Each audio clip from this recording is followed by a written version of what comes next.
if we look at how we've been sending variables into functions so far, we've been using what's called, or what's referred to as call by value. Actually, this is pass by value. So pass by value.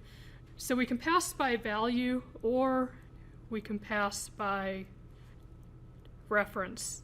So let's just compare these, and I think by comparing them we'll be able to see what the pass by reference is. So remember what the call by value, or the pass by value, so this is what we've been doing so far. So I'm just going to put that. So we've been doing this so far. Basically, the pass by value, the value is copied into the function's parameter. So the value, is copied into the function's parameter. And so we know that because this value is copied, the function doesn't actually have access to the calling function, or to the, so we have the variable that was passed into the function, and that function doesn't have access to the original variable in the calling function. So basically the function can't change the variable that was passed from the calling function. So I'm just going to put that it does not change the variable in the calling function. So now let's look at the pass by reference, now that we've kind of written down a few of the things that we know about the reference variables that are passed by value. So the pass by reference, basically what we're doing is we're sending the memory location of the variable into the function.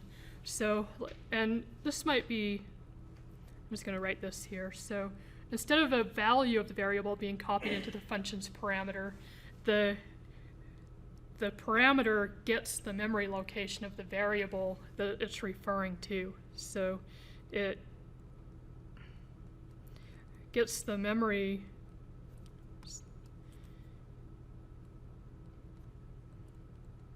location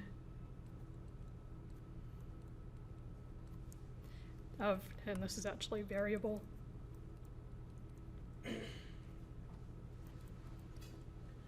it refers to. So what this means is this pass by reference, this variable is basically an alias to, or the parameter is basically an alias to another variable. So what's meant by that is, let's say that we have the original argument, like let's say that our original variable is, like let's say this is our original variable, and let's say that it's, I don't know, its value is 5. And so if we define a reference variable, the reference variable is, this reference variable is getting the memory location of the original variable, so it can directly change the original variable. So I'm just going to say that it's, so this allows the function to change the variable in, or the original variable in the calling function.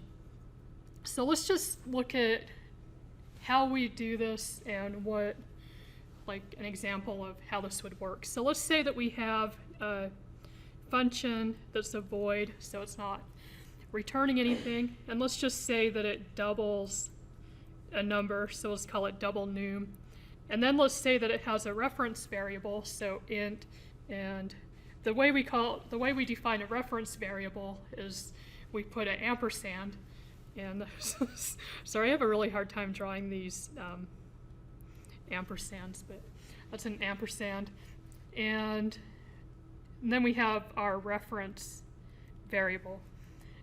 And then we can define, so we can do our function definition, and let's just say that this reference variable, and so it's doubling the number, so we're just going to do reference variable times equal 2.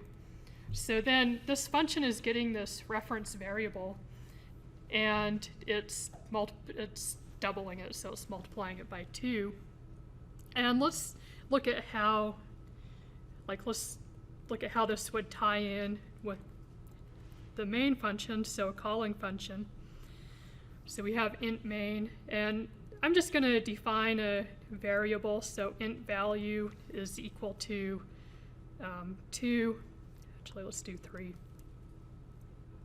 So we have a variable that's equal to 3, and then let's say that we call this function, which has a reference variable. So we're just going to call the function, so double num, and we're going to send it this variable value. So we're going to say value.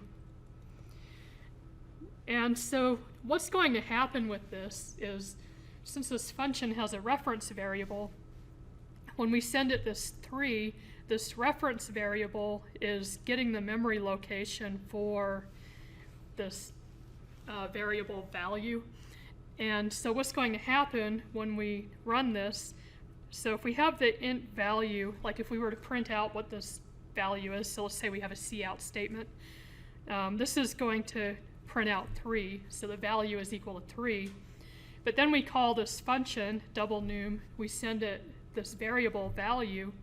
Since it's a reference variable, this function is going to directly change the variable that's in the calling function. So when this has the reference variable times 2, it's going to actually change the variable that's in the original function. So after we run this function with the reference variable, value is now equal to 6 in the calling function. We can pass these, so these arguments for the reference variables, we have to pass these as a variable. So you can't send, like, since this is a reference variable in this calling function, we have to send the function a variable. So we can't send it an expression or a constant. So for instance, we couldn't do double num 9. Like, you'll get a compilation error if you try and do that. So you have to send it a variable.